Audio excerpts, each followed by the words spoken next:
Hello and welcome to the Inheritance Podcast. I'm Joe Riley, the head of Circulus Group, a family office network based in Greenwich, Connecticut. Today's guest sits at the unique intersection of Manhattan's fashion industry and the high-stakes world of venture capital. Ed Goodman is the grandson of Edwin Goodman, the man who built the Bergdorf Goodman empire at 58th and 5th. But Ed's story isn't just about inheriting a legacy, it's about the evolution of American business. In this episode, Ed takes us inside the decision to sell the family's retail business in 1972, while making the brilliant and incredibly lucrative bet to keep the real estate. We also dive into Ed's second act, a decades-long career in venture capital, where he was an early investor in Apple and a partner to industry legends like Alan Patricof. From his time in the Marine Corps to his philosophy on raising responsible children in the face of great wealth, Ed shares a masterclass on adaptability, transparency, and what it really means to be an entrepreneur. Please enjoy my conversation with Ed Goodman. This podcast is for educational and entertainment purposes only. Anything said by the guests or host should not be construed as legal or investment advice. Thanks for listening. Could you tell us about your grandfather, Edwin Goodman, and what he did? He was a classic entrepreneur. Now, I don't know if he even used that language then, but looking back. So he was born in Lockport, New York, and his father had a store which serviced the riverboat traffic, canal traffic, which was substantial. Now I'm talking about 1890. But by 1899, when my grandfather was 20, 21, and he picked up tailoring skills. I'm not quite sure why or how, but he did. So he was a trained tailor. And I think the perception was that the river traffic was dying because the railroads had emerged in the 1890s. So that there wasn't any future there. And so he came to New York and got a job at a small firm there called Bergdorf and Voigt, which was in the Village. And he was a hard worker. He also had a lot of self-confidence and capacity for risk-taking because I think it was quite difficult, but he borrowed $5,000 at that time from his prospective father-in-law and bought into the business and paid. This family legend is that he paid him back in less than the 5 years stipulated in the note. And he bought out Voigt and he bought out Bergdorf over the next few years. Bergdorf was older and ready to retire. And then he shepherded that business and it migrated uptown from 8th Street, 16th Street, 32nd Street, 52nd Street, and in 1928 to the current location. And there's a lot of some interesting insights into how he thought. The building at 58th Street was actually, if you look at it closely, you'll see the seams in it. There was actually 6 or 7 buildings facing 5th. And his idea was if it didn't go well, he could rent off as necessary pieces. He never had to do that. And over time, he was able to, the southern part of the block was a store called Tailored Woman. He was able to take that over. And it thrived. And then when my father entered the business he went to Michigan class of 30, but he left in 28. After 2 years, his grandfather said he had to work. And he went to work and he took over the business in 1953. But the broader story is that luck played a part. There was, after World War II, acceleration of retailing and ready-to-wear, so-called ready-to-wear, as opposed to custom clothing. The store had been actually very small in terms of volume and sales. It was always apparel? Yes, always apparel. Yes, it had an antiques department, which catered to my father's sister's interests. She was a serious antique collector, married to an antique collector. But it was a 90% apparel and 90% female apparel at that time. It had a small men's department. But then after World War II, you have the revolution, which is ready-to-wear from custom to ready-to-wear. And we were beneficiaries of that. And that meant more modest price points, larger audience, and so forth. The other theme I would say is interesting looking back, benefit of hindsight. There were many family-run stores then. All of them have gone away. B. Altman, Lohman's, Gimbel's, Franklin Simon, Orbach's. It's an astonishingly long list. And I think basically the difficulty was that the retail business is not like the hotel business. You have to reinvest in plant, keep it fresh and appealing. You're dealing with the public daily. But as families evolve, a few things happen. The next generation comes in, they may or may not be that competent, one thing, and they may be numerous. And those that aren't in the business still want financial benefits from the business. So you have pressure to distribute earnings and dividends, and there's equal pressure to reinvest in the business. So I think that was the death knell of many businesses. And it affected ours as well, but ultimately our way, my father wanted to preserve the brand and the future of the business, so we sold. I think it was not his favorite option, but it was the best way to preserve the business. So, and Baumwotel is another, that's gone. Mm-hmm. Henry Bendel, gone. So Alexander's family? Alexander was family business, yeah. Farkas family, yeah. They got into the real estate business. In any case, but now I would say that the business is, so we retained the real estate, which was a smart decision, and it's been lucrative for us to be the landlords. But now, and we were lucky that there were very good merchants there. So after we sold the business, they did very well. The business grew tremendously, and we participated as landlord because we have a percentage rent deal. And now there's been many changes, as you probably know. Bergdorf is a unit of the Neiman Marcus Group. Neiman Marcus Group just merged with Saks. The new corporation will be called Saks Global. Fundamentally, that's good for us because it means we have a bigger, stronger tenant with a healthier balance sheet. But the key for us really is, will there be smart merchants building the business at Bergdorf's? What happened there over the last few years is that it was run by very smart merchants for years, and it was run out of New York. And then Neiman Marcus shifted it and they ran it out of Dallas. And my view, perhaps biased as a New Yorker, is that it's a special market in New York, and doing the merchandising out of Dallas didn't optimize for the store. So now it's unclear what Saks will do, how they'll run it, how they'll merchandise it. And also what's happened, of course, is part of the global reality. So the in-store sales are growing tepidly, whereas online sales are growing very fast, like 30% plus. So can you be smart about building that business or embracing this notion of omni-channel? You're selling in-store, you're selling online, you're selling in various ways. And you're trying to complement each channel. You hope to complement the other, and you merchandise them a little differently. So we benefit when we have smart merchants, and we suffer when they're not so good and sales are not so robust. Have they thought about expanding the brand? There are flirtations about that over the years, but we don't control it anymore. What would you think about a chain of? Oh, actually, we tried that at one time, unsuccessfully. Years ago, when we were in control, we opened a store in White Plains, and it lasted about 4 or 5 years, and then it became an Neiman Marcus store. I think we learned a couple of things from that. So some are anecdotal and others are more measurable. And my father was an anecdotal man, I think, more than analytical. But his view was women wanted to have a special experience at Bergdorf's. They would plan a day, they'd drive in with friends, they'd go to Bergdorf's, they'd shop, they'd have lunch, they'd meet their husbands for theater. It was a special treat, sort of. And the price points at Bergdorf's reflected that. People don't know it, but the price points at Bergdorf's are the highest in the world and higher than Neiman Marcus.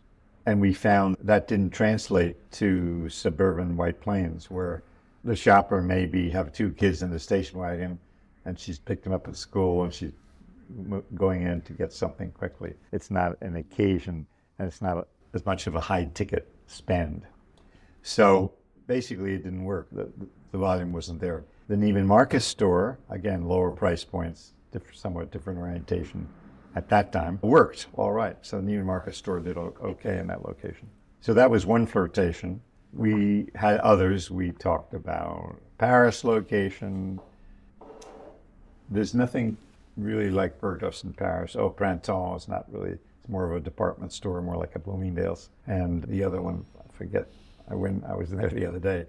But they're more like department stores. They're not high-end specialty stores. That it came to naught, those flirtations. Oh yeah, and then the biggest one, which involved me, life is full of twists and turns. So we were in discussion to occupy the John Hancock building in Chicago. Mm-hmm. We were going to occupy the first 6 or 7 floors, and I'm trying to remember the name of the guy. A very nice, engaging multimillionaire was developing the property. He owned the Philadelphia Eagles at the time. And what was involved in the Hancock Center, it's unlike Manhattan. There's not a very substantial rock infrastructure. So you have to go down very below the lake bed. And he had a construction loan. And we had a handshake and we were moving toward a deal. And one element, which was exciting, I was to go out there and run it. It was a nepotistic decision, clearly, because I was very young. But I think they figured they could buttress me, but I'd be the figurehead. And I was going to have an apartment at the top of the Hancock Center. So my wife was excited. But in any case, the bedrocks seemed to be receding, and he kept investing. So he went bankrupt.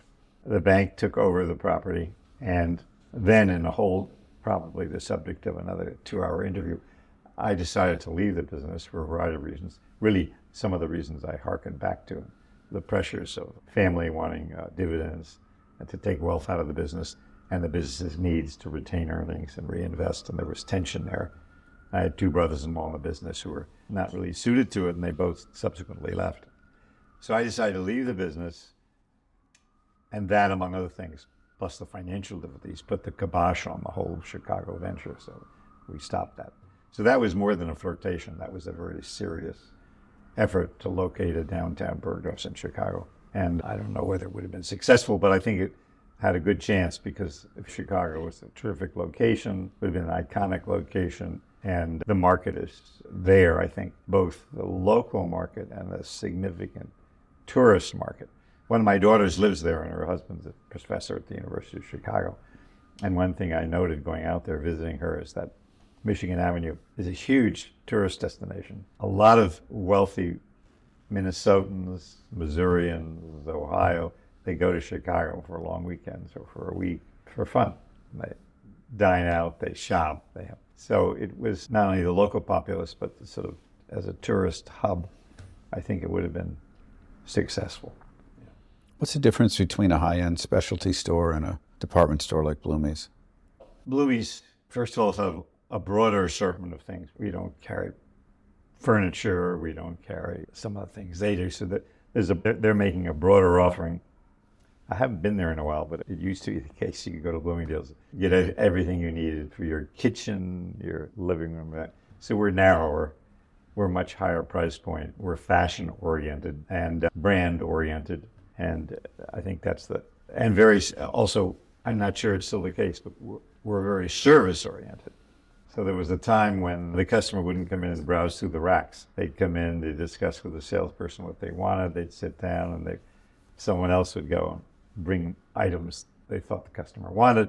And even in some cases, they might bring items they thought the customer would be appropriate for the customer that the customer themselves didn't even realize they should have. So it's a narrower and it's higher price point and it's fashion oriented. Those are the main distinctions. Now there's some crossover. Bloomingdale's better dress department would compete with our better dress department and their junior dresses with ours. Also, there is more editing at Bergdorf, which is the specialty store. I actually had a hand in starting a junior dress department there called BG. So my major activity there, I was there for about 5 years. And this was before cell phones and cameras. So I went around to all the stores in Manhattan every day looking for junior size dresses. This is for younger people, smaller sizes, which we didn't have at that time. And if I found something I like, I'd surreptitiously copy down the name of the vendor. And we developed a vendor list, and we went out and we started a new department of junior dresses called BG, B-I-G-I, which was very successful. It was a lot of fun. So the point is, people had junior dresses, but they might have 100 vendors. We did this editing process we thought was the best, the chicest, the most fashionable. Might have had 20 vendors. So the editing is important in a specialty store. It's not a question of broadest selection, but a careful selection. What can you tell us about your father? Was he destined to be involved in the business? Yes. I'm laughing because, yes, my father, a little like me actually, no thought was given to this whatsoever. It was just assumed. And my father confessed to me once that he really wanted to be a sports writer. He was a very good athlete. He loved baseball. He loved baseball and football. And he wanted to be a sports writer. But when he was at Michigan, the family legend is that he wanted to go to Yale, but I'm not sure Yale wanted him. And also, he had an accident with a family car. He cracked it up. So he thought it would be judicious to get out of town. So he said, I'll go to Michigan. So he went to Michigan, I think had a good time. I don't think he studied very hard. And after 2 years, his father called him and said, okay, time to go to work. So again, there was no discussion. At that time, you did what your father told you. And that's a whole other interview. But he thought my father should have exposure to Paris and couture. So he arranged for him to get a job at the Jean Patou, which is a couturier in Paris, where he went and worked for about 18 months, had a fantastic time, and he had a sports car and so forth. There are a lot of funny stories. And then he came back, and again, there was no formal training program. He just went to work, and he's most focused on buying, merchandising. He'd hang out with the various buyers and go to the market and get to know that, and also the Paris market. And I think he came to enjoy it. I think at first he never thought about it, and he forgot about becoming a sports writer, and he did enjoy it. Although I think it was challenging because my grandfather was a very stern, old-fashioned guy, and he would think nothing of criticizing my father in a meeting of 8 people, rather vociferously sometimes. So he was a hard taskmaster. But I think my father came to love the business and was good at it. Did he talk business with you when you were young? Yes, but in an offhand way. He didn't say, okay, let's talk. They just came up. For instance, I very much remember he didn't read books. I never saw him reading a novel or history. But he read periodicals and newspapers avariciously. And I remember very clearly every Sunday, I remember in the summer particularly, because he'd go to the country club and he would have a huge New York Times, all the newspapers, and he'd sit in the beach chair and he had a pen, and he would go through each paper, particularly looking at the ads. What is Bloomingdale's advertising this week? What is Saks advertising? What Palm would tell her. He'd make notes, he'd have questions. What are we advertising? And he'd bring this whole bundle of paper. Then it was no digital life then. He'd pack it all in his briefcase, and Monday morning he would have questions about why do we run this? Why do they run this? Who made this for Saks? It looks good. Let's pursue it. So that kind of thing. I sort of looked over his shoulder. He didn't discuss it with me in a formal way. And the other thing I remember is interesting that, again, it was implicit, not explicit. As I got older in life, and we've gone through this in the last 50 years in this country, I discovered what a big deal gay life was for some people. They're shocked. Mm-hmm.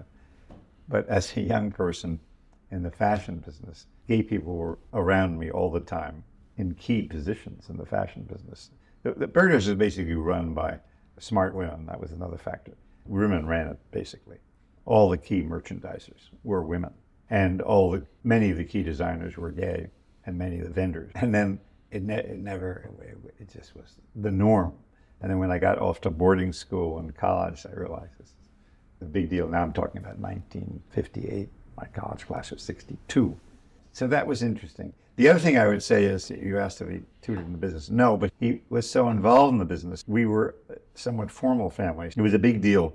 Basically, when you were 8 years old, you were allowed to eat dinner in the big room with my parents. And then if you misbehaved, you were sent back to the kitchen. Those meals were formal and lengthy and full of conversation. So we would have, I remember, the first course, bread, rolls and butter, main course, dessert, coffee, wine, the whole thing. 2 hours or more. And there was constant conversation, a lot of it about the business, and mostly about the business.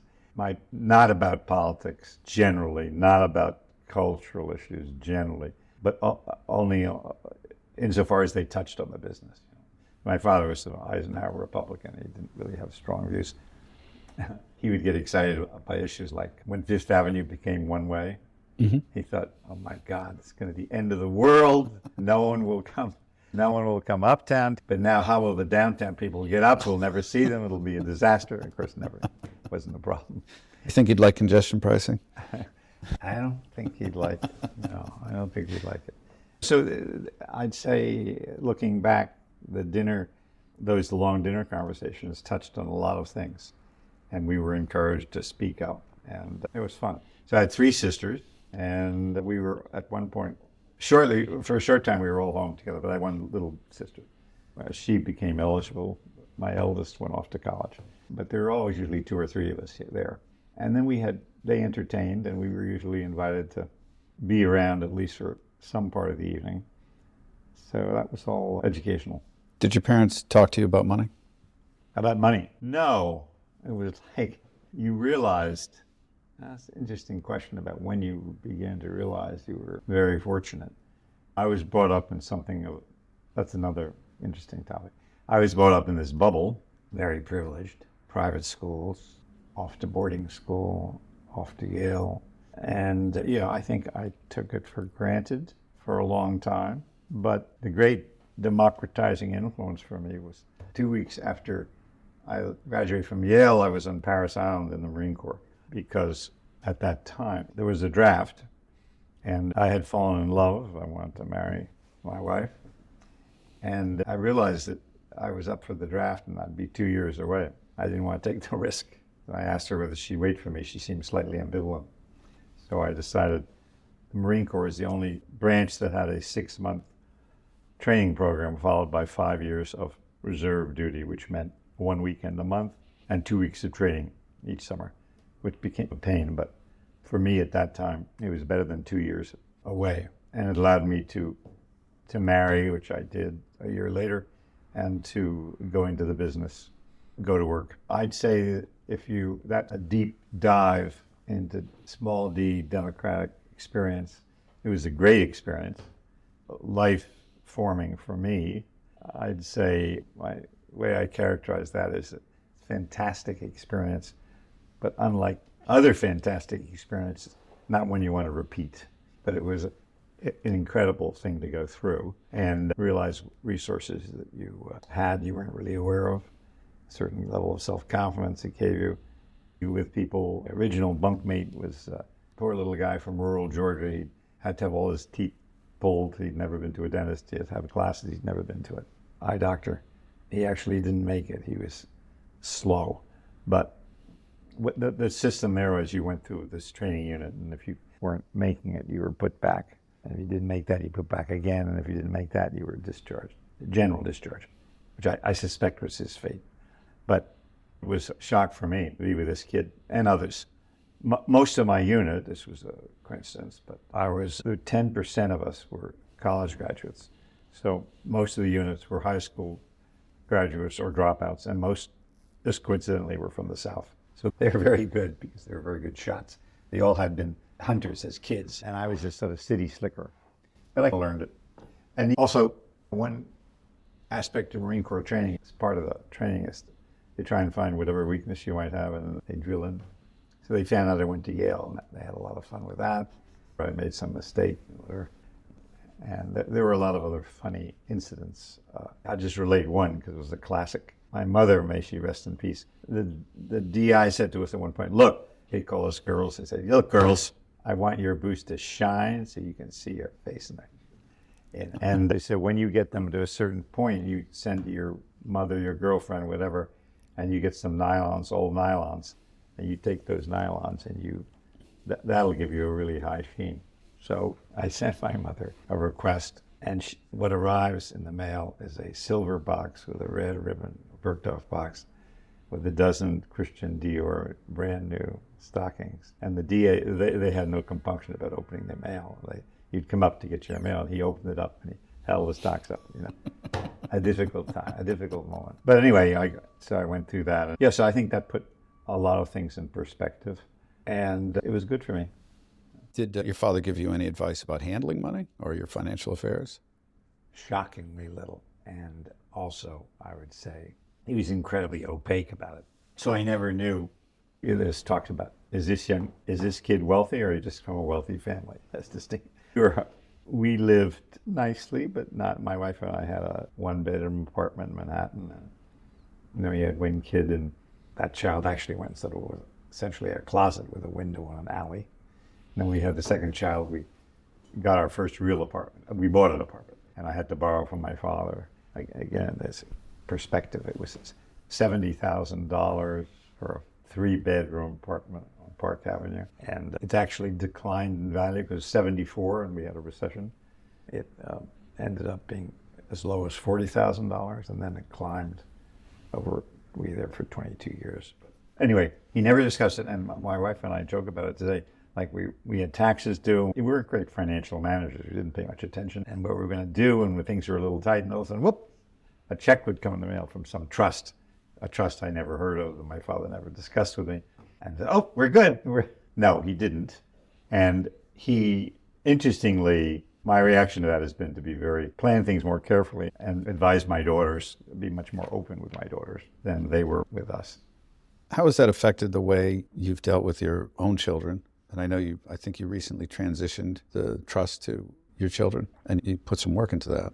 No, it had a big effect. Basically, first of all, I made an effort to understand. My father put a lot of trusts in place with various goals, and my aunt, also my father's sister, she had no children, so she created certain trusts. So I went through a somewhat arduous exercise to try and understand it well, getting the lawyers together and the accountants together. And then because of my age, recently I revisited all that for estate planning purposes. And my kids I've shared with them all these charts, trusts, information, and they know pretty much what happens upon my demise, not too much, but upon my wife's demise, what happens. And they'll be pretty comfortable. It's caused me to be quite open with them and try and make them knowledgeable. And they're both it's interesting, I have also a lot of nephews and nieces, and they run the gamut from poets to stockbrokers, responsible to irresponsible, healthy to not so healthy. And I think we may have mentioned this on the phone. I've tried to manage the affairs of the 754, the family partnership, recognizing that we had too many diverse interests. What we tried to do, rather than acting as a family going forward, we've just tried to manage and maximize cash distributions so people could enhance their lifestyle, whatever they chose to do, from business people to lawyers to poets. And that's worked pretty well. And then about 10 years ago, I purposely went out to try and find smart people as an advisory cadre, if you will, for the family, all of whom at that time were mid-40s, right? So now they're mid-50s, and it's worked out quite well.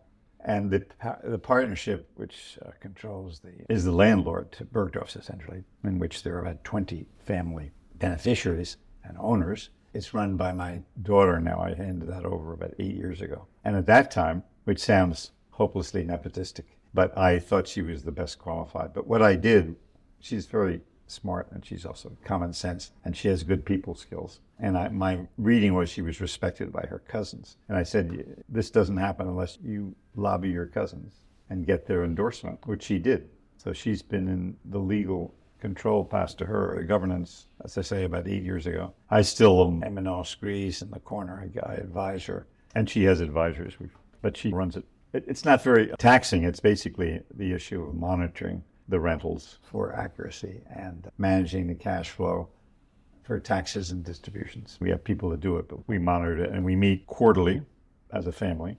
Used to meet in my office, now we essentially Zoom. And that's been interesting because it's been a way to maintain communications in the family. And we've also, I may have mentioned to you, since we've been such fortunate beneficiaries of this retailing activity and real estate, we formed a foundation, which my sisters and I capitalized originally, which makes small gifts to mostly local environment, education, literacy, health, immigration. And we've given away $1.6 million to about 78 groups. So these are grants of $5,000 to $20,000 to small groups. But that foundation continues and also meets quarterly. And again, it's a way of bringing the family together. And we've just passed the governance of that from me and my sisters to our children, who are now running it. That just started about 6 months ago. Yeah. Do you have any advice for raising children to be responsible, based on your own family, but also what you've seen? It's a tough one. I think more transparency is a good idea. I don't think it's such a great idea for trust fund kids just to get checks and not understand where it came from or how the money was generated and so forth.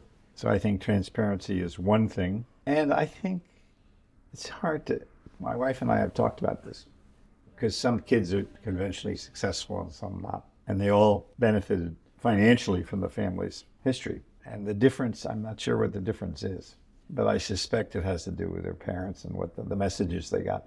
You asked me about my comfortable youth. That's true. But my father was just assumed that I would work every summer. I don't want you hanging around the club. Oh, sounded good to me to hang around the club. I had to work. And I went to camps also. That's another thing.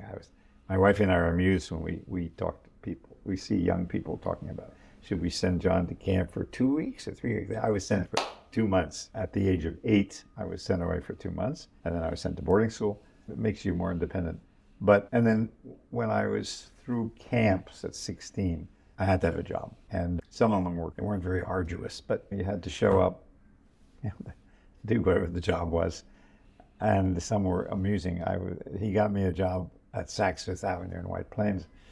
One summer, I ended up in the baby furniture department. And so I knew all the pregnant women within 30 miles. It was fun. They were all very sweet, excited, and they were looking for whatever. Cribs. We had cribs in those days. You could put the kid in. And playpens, and cribs, and baby carriages, and all these things. And then there were 2 guys working with us. And the summer was quite slow, really. But we had a gin rummy game in the back of the counter, which was fun. They were older than me. They were somewhat older. And I still remember them, Schlesinger and Ryan. And then we would go out for fun lunches at a local bar there. But we had to show up every morning and you had to do the thing. So I think that was good. So my father, the message was, you're always going to work, regardless of whatever good fortune, because it's good for you and there's a lot of interesting things to do and so on and so forth. I would say for the 10 to 12 years after I got out of university, I was searching around. I spent 5 years in Bergdorf. I spent 5 years in War and Poverty. I spent 5 years, more or less 4 years each, running an educational radio station, the left-wing radio station. And then through a mysterious process, I woke up when I was 34. I had 2 children. I wasn't making any money. I wasn't sure what checks might be coming from trusts. I told you that was opaque. But I thought this isn't a good model here. So even at 34, you didn't know? That's when I got my first venture capital job, which also was, that's a message I guess I got from my father in some ways, that there have to be, whatever your good fortune, you have to take responsibility. So that was before cell phones and everything. And I went into my dining room in my apartment, rotary phone, and I just called everyone I'd ever met that had anything remotely to do with business or finance. And I had this idea I wanted to be a venture capitalist, which came out of my experience in the public sector working with entrepreneurs, putting packaging SBA guaranteed loans together. And I really loved working with these entrepreneurs, even though these were very unsophisticated. These were retailing, demolition companies, printing company, were a series of companies we financed there. And we provided management assistance to them and accounting assistance. And I just got a big kick out of it. And I was a little naive. I think one message I've taken away is sometimes naivete is an important thing, because you would never take the great leap if you knew all the risks and issues. So sometimes you have the dream and you go for it, even though it's because when I started looking, it was in 74, people would say, hey, well, this actually happened. I call this guy and said, I'm looking for a venture job. And he said, what are you talking about? I got fired today. He was at White Weld.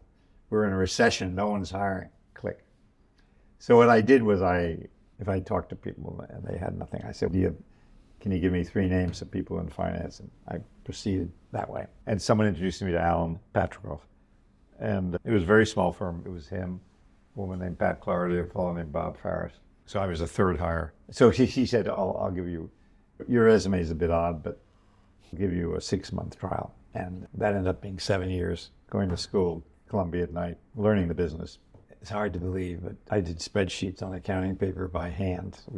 I had a little adding machine thing. No Excel and none of that. But that is incredible training, because if you're going to, better way to familiarize yourself with cash flow and so on.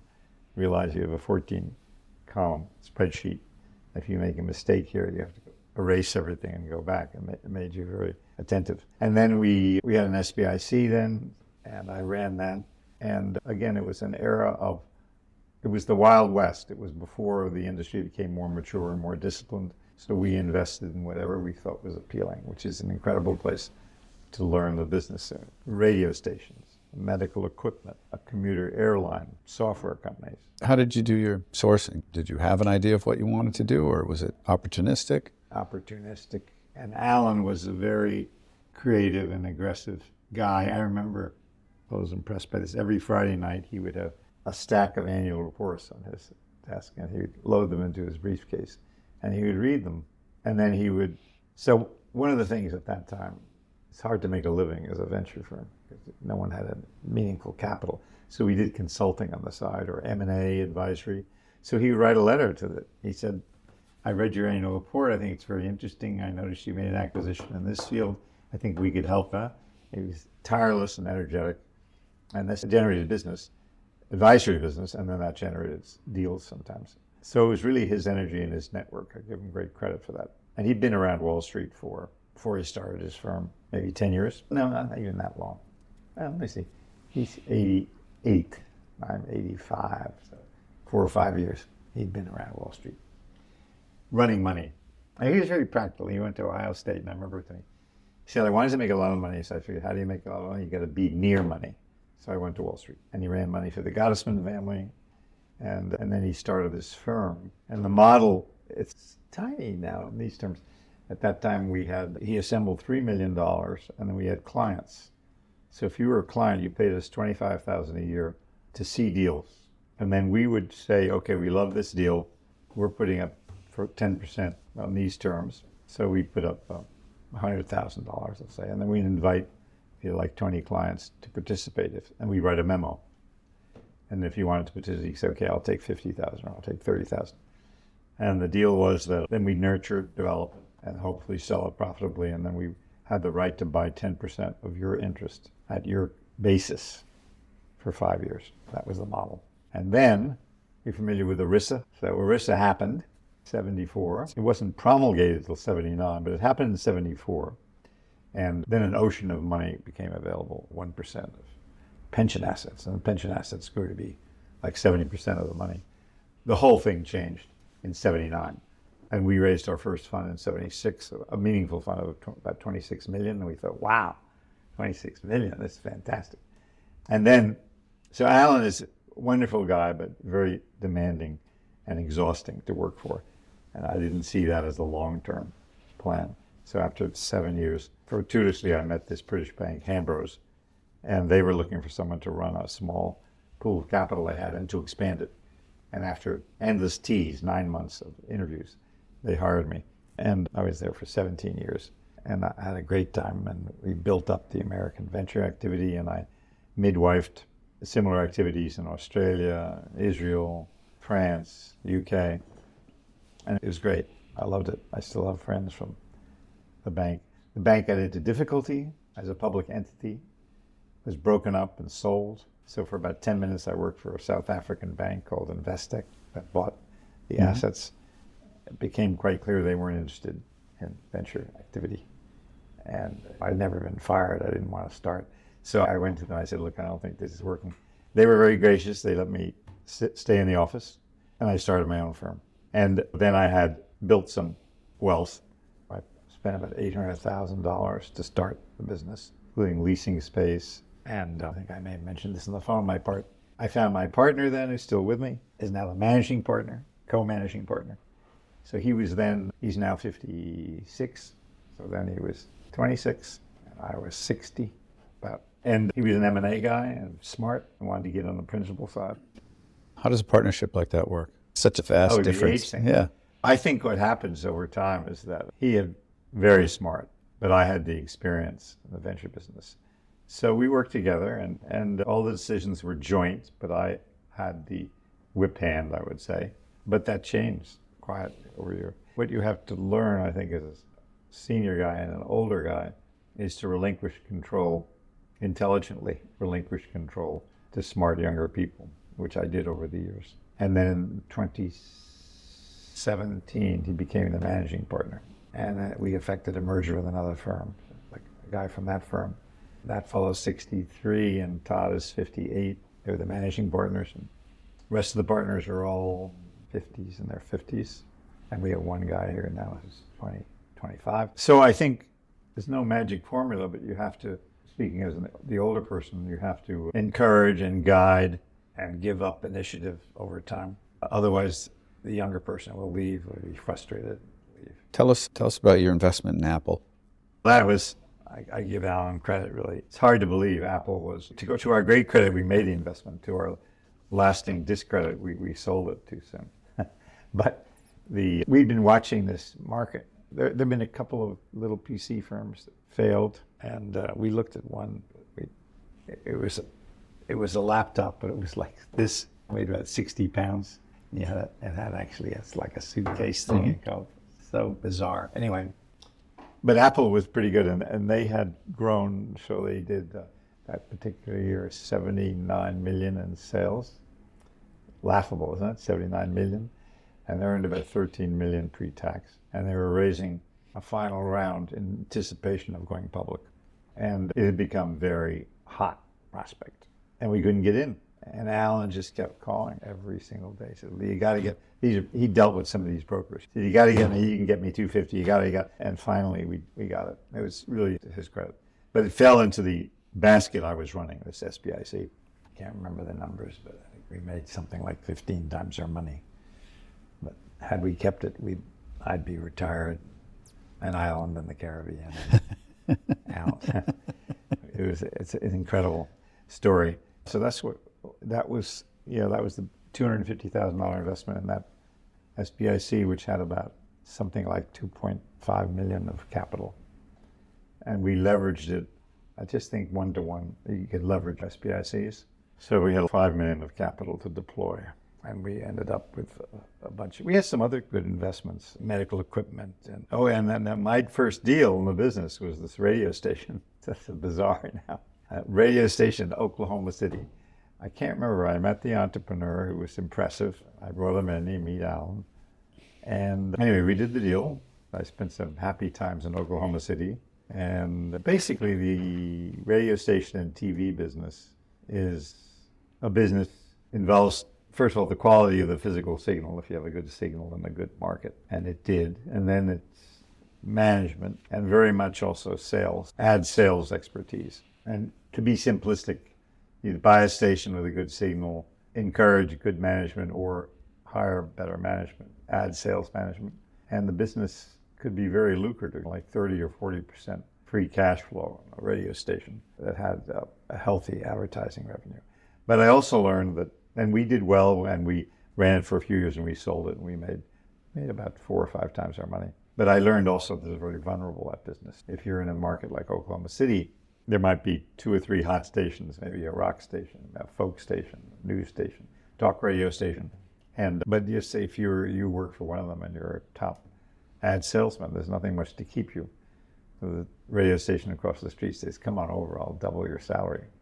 It's a volatile business. It's not now there is some value, intrinsic value, if you own certain stations which have great signals in key markets, because they're always going to have a certain residual value because of their reach. But that was wild that I could do that kind of deal at that time. And one of the things I loved about the business, which is less true today, which is why I do angel investing, is it was like this smorgasbord. You're interested in book publishing? We owned Dutton at one time. Interested in magazines? We owned New York Magazine at one time. We owned Savvy Magazine. American Photographer was another magazine. Looking back, the magazine business is not a very attractive venture deal, unless it has certain characteristics. It's incredible education to be radio stations, medical equipment, publishing, and a lot of fun. What happened as the industry grew and became more sophisticated is the investors, now very often pension funds, and today I would say very often family offices. One of the virtues of the venture business is the portfolio diversification to provide risk management. But the money sources realized we're better off getting the diversification at the fund level. So we'll back these guys who are infectious disease specialists just to do that. And we'll back these guys who are auto supply parts specialists just there. And that's where we'll get our diversity, because we have so much money. And we're happy for these guys only to do auto parts because that's what they know deeply. And these guys do only infectious disease deals. So that made the business much more structured, much more specialized, in a way less fun. We are somewhat specialized as a firm. I do angel deals because I can indulge my enthusiasms without the same strictures. And when you do angel deals, you have to have patience, money, tolerance for risk, and intuition. As you do more mature deals, you have more and more data to measure and to analyze. The younger the business, less data, less history, and the decision is much more about the entrepreneurial leadership, CEO, which is fun. And also you develop a really close relationship. Basically, you have to realize, you're carried away, that you're loved and beloved because you're writing a check to the guy. You have to realize that. But still lubricates the relationship. And you're making it possible for someone to realize their dream, which is exciting. So I do that still, and that keeps me open to a lot of possibilities, that'll fall outside our structured approach, which is, the structured approach is sensible, but not always the most exciting. Do you still follow fashion? How did you develop your eye? I don't know how much you're born with, how much you pick up at the dining room table. A lot of it, as I say, there's a lot of talk about fashion in my house, and it's actually terrible in a way. But I remember very clearly, we'd be at dinner, and one of my sisters would be going out, and they'd come down, and my mother said, "You can't wear that," and my father said, "You can't put those shoes with that," you know. And she tears, and she'd have to go upstairs and change. So this was really on the ground experience. So that was pretty clear. And there are fashion magazines all over the house. And I told you about the Sundays and my father clipping and making comments. And when I was 13, he took me to Paris to the opening to the show. And he said, he gave me a pen and pencil, saying, "I want you to indicate the ones you like," which I did. And then he took it a step further. He said, "Okay, I want you to think about what can we reproduce and sell in New York and for our customer. And also, is it easily copied by the cheap manufacturers?" So he wanted something that was fashionable, we could make, but wasn't too easy to make. And so it would be at Franklin Simon the next day. And that was fun. And I would write these notes out and we would discuss it. And it was also a way of distracting me, because at that time, I was 13, 14. There's no AC. This is July in Paris. The French don't open their windows for reasons that everyone says. It's a cultural thing. Windows are shut. 95 outside anyway. Little gold chairs. People are sweating. And I think I would have gotten nuts unless my father gave me these tasks, the distracting tasks. So I think I did pick it up. It was just implicit in the family. I guess if George Hallis is your father or grandfather, you talk football all the time. We talk fashion all the time. And even more, everyone wears clothes. Everyone plays football, but everyone wears clothes, so you can comment. And TV, and all the visual elements were there and always commented on. So I think I picked it up. And I was pre-COVID, the world's changed. I see you look very nice today. A tie, I never wear a tie anymore. All my beautiful suits, rotting, with few exceptions. I often wear jeans to work here. Everything's changed. But I was sort of a clothes horse for years. And I used to like Paul Stewart. I remember I'd buy 3 suits in the spring, 3 suits in the fall, like clockwork. And that world was a great shock when I went to Paul Stewart post-COVID. And I began to go to the store. It's on 45th and Madison. And I used to walk through and upstairs where they had the men's department, which had 2,000 suits. And the woman stopped me and said, "Mr. Goodman, where are you going?" I said, "I'm going up to them." She said, "No, that's closed." And she showed me the men's department was now like this wall with 3 suits. They used to show you like 40 in your size. Totally changed, inventory shrunk, online sales, everything's changed. And I remember that morning, this is about 3 years ago, I said, "How about that? I'll go to Brooks Brothers." And I walked the block to Brooks Brothers.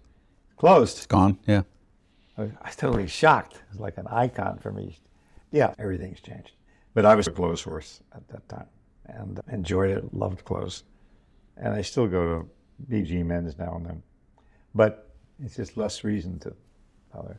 My wife is furious with me because when COVID came, she said for 2 years I wore United Airlines pajamas they give for flights. She got pretty sick of it. It's no fun unless you have the stage, right? You go to an elegant restaurant, you're getting a nice suit. There's no elegant restaurant. You're at home. We're at United Airlines. I'm curious, what was selling the business like in '72? First of all, on a personal level, it was difficult because my father was deeply distressed that I left the business, and as I was, and I had a very hard time. We salvaged our relationship, but it was very difficult. He was deeply disappointed, and I think my decision was smart, but not for the reasons I thought. I thought, as I told you, I thought too much family making too many demands, and they were going to go the way of the Franklin Simons if we weren't careful. And Chicago had fallen through. And I was also young and idealistic, and Newark was burning, and LA was burning, and the civil rights movement was a thing. And you had Vietnam protests and a lot going on in the world.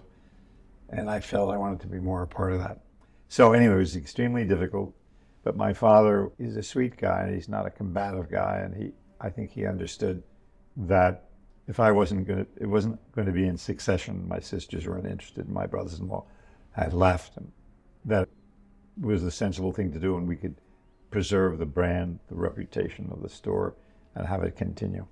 So actually, I had left maybe 4 or 5 years earlier, before the sale. I left in 67, we sold in 72. That was the most difficult time in our relationship, but we always stayed in touch. We'd have dinner and so on. So by the time we reached the decision to sell, came back and worked with him on it, which is healing for us both. And as I say, it worked out. I don't think we were as lucky as well as smart. We didn't realize that we thought the real estate would have value, but we didn't realize what a bonanza it was not to sell the real estate and to just sell the retailing business. I could tell you we were offered $9 million, so maybe with the land we were offered, if they bought the land, it might have been $15 million, something like that. And I don't know exactly what it's worth, but we know that 590 Madison was priced last week at $1.1 billion. Property's worth something between $1.5 billion. So we had some intuition there, but it wasn't analytical. We just turned out to be smart. And then my father had been elevated, if you will, really kicked upstairs to be chairman and consultant, and they didn't really listen to him. And he was somewhat depressed and frustrated by that he wasn't really running the show anymore. At some level, I think he'd rather not be involved than being involved in a fiction. And what did he do after the sale? I think that was a problem, and he eventually became depressed, but because he wasn't a man of hobbies. He and my mother traveled somewhat. They had a group of friends. He loved to play cards. He gambled. He played gin rummy. But I'd say, and he had a pretty comfortable, enjoyed life until the last 4 or 5 years. He got depressed. That was difficult. Yeah, he never found anything that engaged him like the business. Do you think it was a good idea to sell?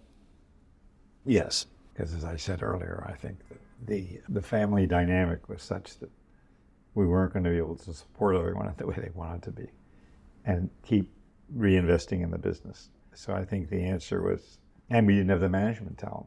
My brothers-in-law were not interested ultimately, and when I left, we didn't have the management talent. My father's consigliere for many years was old. Leonard Hankin was a great guy. So I think for financial reasons, management and my father was getting on. It was a smart thing to do, and also lucky because we didn't know, but we didn't recognize then this tremendous changes, which have occurred, moved toward online digital sales and so on, shaking everything up, and we're also lucky because when we did sell it, with his conscious too. We sold it to, we thought, a very good team of retailers with good merchants. And so they did keep the brand burnished, and they did do well. And Bergdorf did well under the new owners, and we benefited from that. I think my father was thoughtful about that. He wouldn't sell it to just anyone. He wanted to sell it to a high-end luxury brand with good management, which was Carter Hawley, initially Carter Hawley Yale stores. And then they got into financed by General Cinema, and General Cinema took control ultimately, and then they sold to Neiman's. It was all fortuitous, good merchandising throughout, I'd say, really up to the last 4 or 5 years. When COVID hit, and then nothing against Miss Pennick, but the president now of Bergdorf's comes out of Amazon. She doesn't have a long fashion history, high fashion history. And also the merchandising, as I said earlier, the move to Dallas and Neiman's, it's a different customer and different price point. So I think that's been problematic. For many years, merchandising was managed out of New York, Ira Neimark and his lieutenants, and they were good. They were very good. Yeah, I think basically it was smart. We got management, we got the brand nurtured, we got good merchants, and the business did very well. Until COVID, and the business is basically about 85% back to where it was when COVID hit. It declined like 50%.